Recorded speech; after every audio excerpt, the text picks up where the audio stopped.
bali latest update po tayo ngayon dito sa ano po, bali nagkatubo-tubo na rin po yung sa release po.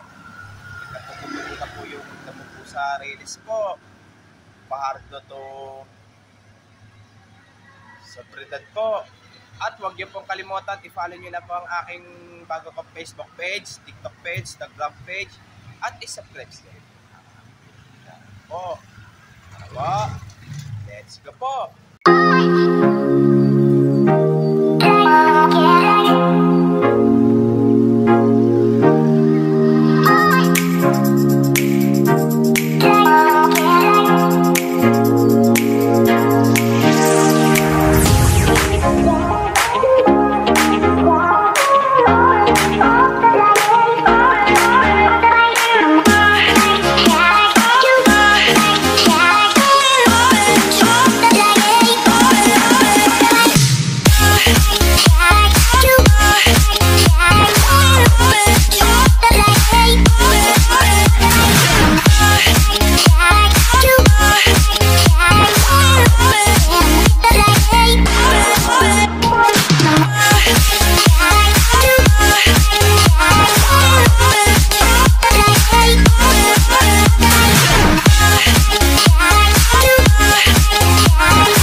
Po ang rate, bali ito lang po binaybay ko po ay yung release po, nagkatubo-tubo na po yung damo po, nagkatubo-tubo na rin po yung damo po, yung release po mula Pahardo hanggang Soledad po.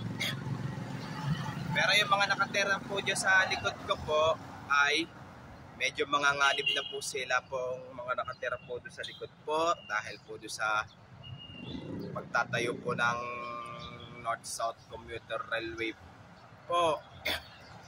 Basta pag may sticker po ng mga kabahayan po, lalo pag malapit po sa release po, ay talagang maapektuhan po sila po. Maapektuhan po. Bali wala na pong mga nakatira po doon sa Algeciras. Kundi may nilad na lang po. At huwag niyo pong kalimutan mag-comment po kayo at huwag niyo rin pong kalimutan i-like for watching. God bless you all po. Yung bago pa lang po kayo sa aking YouTube channel po, huwag niyo po kalimutan pindutin po yung bell po